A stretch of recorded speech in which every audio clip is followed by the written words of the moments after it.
over the years we've found balance of what works, what hasn't, how much we need to push, how much we don't, and I think right now we have a pretty good structure versus just like metcon. So I think it's kind of good to have this split up this way.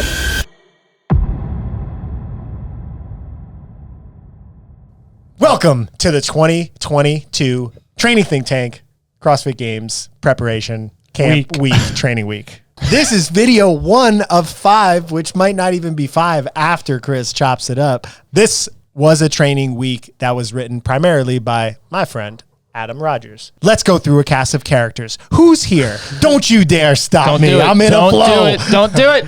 He's doing it. Still his vibe. All right. So the format of the week was 2 workouts every day that were kind of conditioning oriented, either a metcon and a metcon, or a metcon and a conditioning like a running or a swim, and then 1 purely focused strength session every day on Monday, Tuesday, Wednesday, Friday, and Saturday. And then Thursday, we just did 1 session where we went out, we got onto bikes. So we'll talk about all of those details. And then we have a surprise athlete. Hold on, wait, now you can't do the drum roll yet. So this is like all these athletes, like. No, we can start drumming. Oh, we right away? Man, he's worth it. Go ahead, build him up. So this athlete, he might be, hold on, how do I build him up through the whole drum roll? Yeah. Oh, man. So you might have seen that Danielle Brandon is going down to train with Brute. Haley Adams is going, where I don't know where she's People going. are training at camps that aren't their own is the point. Yes, so people are training everywhere, and we have a special We guest. sent out an invite. On Instagram, we sent out an invite looking for people that qualified for the CrossFit Games. We didn't necessarily get a CrossFit Games athlete, but we did get Lago! Everyone knows it's Lago.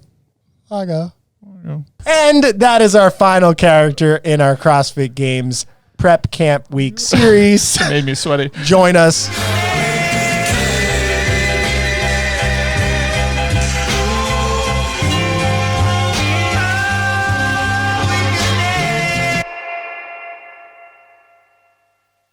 First workout of day 1 was 4-time bike erg 8K, row 4K, ski erg 2K. The way that we created this specific workout was we told them that they were going to be on the bike erg, on the rower, on the ski. We showed them their lanes set up, and then I walked over, I briefed them on the exact workout. Well, looks like I'm the only one on time for briefing, so. True. Should I just brief you and be like, well, you guys are going to just have to fucking figure it out? It'll be like hi. Have you ever cupped a fart? Cupped a fart. Yeah. I mean, probably. Have you? You were late to the briefing. I wasn't, because I came over and he goes, you gotta go to the bathroom, go now, which to me makes me seem like we're gonna be on here a long time if I need to empty the tank now. Have you ever cupped a fart? No, I haven't. Never? No. I definitely have. You've never cupped a fart? Like, and then, No? yes sir, You ever cupped a fart? cupped a fart. I don't think so. Yeah, see? Yeah. That's That's common What practice. do you call it? Loof and leap? The loof and leap? The loof and leap? Are you guys? All right. All right. You'll be right here. 3, 2, 1, go. And at that point, they had to stop, corral, wait 10 minutes, and then jump into it. So that kind of just, what we're trying to do there is almost give athletes an opportunity to feel some of that chaos of the games. Yeah, we knew that somewhere in this week we wanted to have a longer cyclical piece, and in the past they have usually put those up to the front of the start of the weekend. So we wanted to have it first here. This setup with this long one is basically about trying to find out where your separator is going to be and what sort of paces you can hold for distances you probably haven't done on any of the machines before. Yeah. Maybe ski erg 2K is it, but like I think that bike erg 8K and row 4K, like what sort of risk are you willing to take? What sort of pace do you want to hold? Because the row 4K, everybody afterwards was like, that row was just god awful. Yeah. But being able to stay strong in the middle 2,500 on that made a big difference for a lot of people. The thing I noticed here was that that little change of being from 10K to 8K, I feel like most athletes know their 10K pace. Yeah. Most athletes know their row 5K pace. Yeah. But being just a little bit different almost created like a hesitation. Like, oh, should I be near that pace? I know I'm doing a lot more work. And then that workout specifically, I thought it was really cool that our one non-games athlete trainee, Lago, came in and actually won the workout. Everyone knows it's Lago. Man, he crushed it. But I feel like when Lago came in for that, and then also Allison hopped in on this with Alexis, it's one of those where it's like you give them a little bit extra context to take a risk and push these guys, because if they're on game day and there's somebody who goes out at a pace that's way hotter than what they want, there's a decision that they have to make. Is this a chase that I want to do right now? Should I just let them go and do their own thing because this is a specialist who wants to get 100 points? Yes. There's those little micro decisions that they have to make. There it is.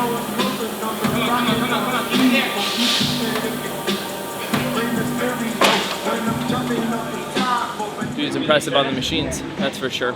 So it was a good push to have on the machines, because I feel like usually there's not many people that are doing that, that are pushing that much harder with me. Like sometimes you just get comfortable at a pace that you're used to, but like there you were having to push the whole time. So it was good. Now, did you cheat using those towels? No, it's just called working smarter, not harder, folks. Can you use towels at the games? If you brought them out onto the floor, Oh, you could? I don't know. For the row, you could. Oh, really? For that marathon? Yeah. I mean, if anything, if I knew what we were doing, I probably would have put gloves on. I actually, I like doing tests like this in training because I didn't really know what paces it would be appropriate for me to hold. I didn't have like a reference point from training recently, but now that we've done that, if anything in that distance range comes up at the games, I'll be able to say, hey, back when we did the prep camp for 8K on the bike, I held 150 the whole time, and that was like right at my threshold. Fatigued, I can do a 2K at this pace, so not super fun. Wouldn't think I would say this after having heard that announcement, but I enjoyed that. You smoked it. Thank you, man. I appreciate it. This is my jam. Sorry for my English. I PR my 8K on the biker. I almost PR my full K on the rower, and I tried to hold on the ski, so it was fast. Hey, camera. Nah. Mr. Tasty! What two do you want? I did take a blue one, please. Oh, you need two. I'm not putting in here. Oh, come on. No one knows who he is or where he comes from, and probably no one ever will. I guess some things are supposed to stay a mystery.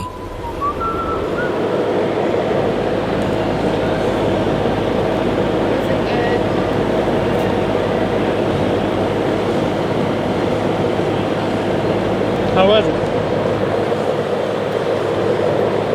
Not good. I feel off. Like it felt like my body was just like super fatigued, and then my mind was just like checked out kind of. It actually like makes me like so angry that I take my anger out on the rest of the workouts usually. All right, so that was workout number 1. Workout number 2 was kind of a midday strength session. I'm just warming up my little hips. Yeah, he's warming up his hips. You hear me? He's warming them up. Do we need to go into, Chris, produce me. Should we go into every detail of every strength component, or just kind of talk about some of the major themes of it? Let's go major themes, Bob. Okay. I'll take major themes for 200. All right, so midday strength, we did snatching. Are your hips warm? We're getting there, man. Noah had a target of trying to hit 265 as his peak snatch. He ended up hitting 275. Yeah, baby! Yeah! Travis's peak was 285, I think, and he ended up hitting 280. 280. Yeah, 280. And then, did you make an adjustment for Alexis? Yeah, a little bit. Yeah, it doesn't have to be so crazy. It's really more about like what's. You ever cut the fart at the gym? No. She built to the heavy snatch. She hit 180 in that setup, and then the squat clean thruster. I think she ended up at 195 with the foot movement afterwards. yeah.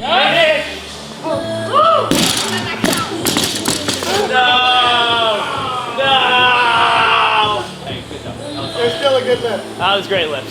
I think that this was a really appropriate, as you said, like we want to keep touches on strength work, but if this whole week is just testing, by the end, they're probably at a higher risk of injury. They're probably at a higher risk of getting a tweak or something else. The other strength in there, he kind of alluded to, we did a squat clean thruster where we instituted the standard from 2011 without moving the feet, which makes it really hard because shuffling either forward to catch a bar or shuffling backwards if it gets a little bit farther behind your center of mass is pretty common for a 1RM thruster.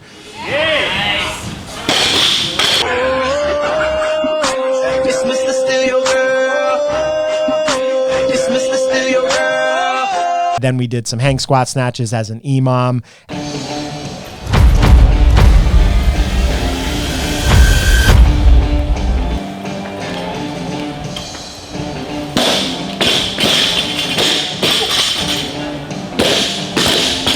And then I had Noah and Travis do their squat progressions. Did Alexis do Alexis had her own squat progression as well. Are you the tier guy? Yes, I am.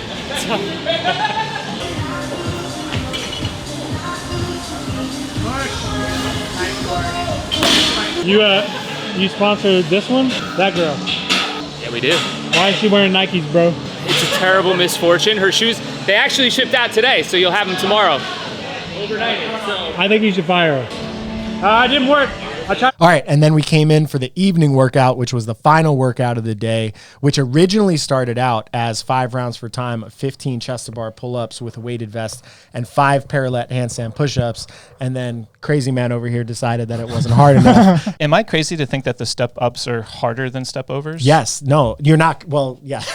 Yes, but no. Yes. Just the story of it for me was really Alexis coming from behind on that workout on the last round. She finished her dumbbell box step-ups behind Travis, but she just went straight to it. Went straight up and kicked up and did 5 parallette handstand push-ups. And afterwards, Travis said, I didn't see her, otherwise I would have went faster. And I was like, that's the problem. Yeah. You need to make sure that you have that level of urgency on every workout because you don't know who's in the earlier heat. And it actually was after that I think kind of sparked Travis into like almost Super Saiyan mode for the rest of the week. Super Saiyan? Is that a thing? What is it? Super Saiyan. Super Saiyan. Oh, I would have pronounced it like you. Yeah. Okay. For the Whatever. love of God. I'm not a proper nerd. I've never even watched a show. At last, the beastly power has been harnessed. Travis has awoken. I'm sorry for ruining it. Anyways, it was a great workout. I think the separation on that really ended up being for the dumbbell box step-ups for the most part, and then maybe the transitions to the handstand push-ups just kind of throughout. Because I think watching Travis and Alexis, it was the transitions into the handstand push-ups where she caught a lot of time, but I think Travis compared to Noah and maybe even Laga was the dumbbell. I think that he handled the dumbbell a little bit better. That was interesting. That was a doozy. All I know is I don't want to weigh 225 pounds. That's what the weight vest would have just made me, and I do not want to ever weigh that because that does not feel good on anything. I don't think I've ever done weighted vest parallette handstand push-ups before, so that was a challenge, a new challenge. That wasn't the hardest part. I think the step overs were tough for me, not to make an anthropometric excuse because Lago's got super long arms, that makes the handstand push-ups harder for him, etc. But getting up onto that box was very difficult for me. I think that's what really slowed me down and fatigued me the most. Lago's a good dude. Thank you, man. I appreciate it. Today I PR my thruster. I match my PR snatch. I do a workout with rowing, bike, skier, and I match my PRs on bike and row. So super excited. Awesome first day. Competition environment is the best. I think it pushes you to another limit, learning from the best. So can't ask for more. Everyone knows it's Lago. She won. Good job. Big shoulders. I don't know. The step-ups were heavy. They got hard. I couldn't even hold on at the end. I was doing like 2s, but I think I squeaked in front of Travis at the end. He set the pace, and then I just waited and dusted him. All right, everyone, that was day 1 video. Stay tuned if you want to hear about day 2, 3, 4, 5, and 6. I said 5 early, I lied. It's 6. Is it 6? Yeah, because Well, there is a bike. trained on Thursday. You're the worst. Did you just throw up the shocker because Thursday was a rest day? Yeah, Yeah, take by it out. accident. Yeah, take but out. there's no Thursday. thumb in the shocker. There's not. Is there? What does the thumb What? do? I don't know. Anyways, we were in this already. Family Matters is a Miller Boyette production. in association with Lorimar Television and is distributed by Warner Brothers Domestic Television Distribution.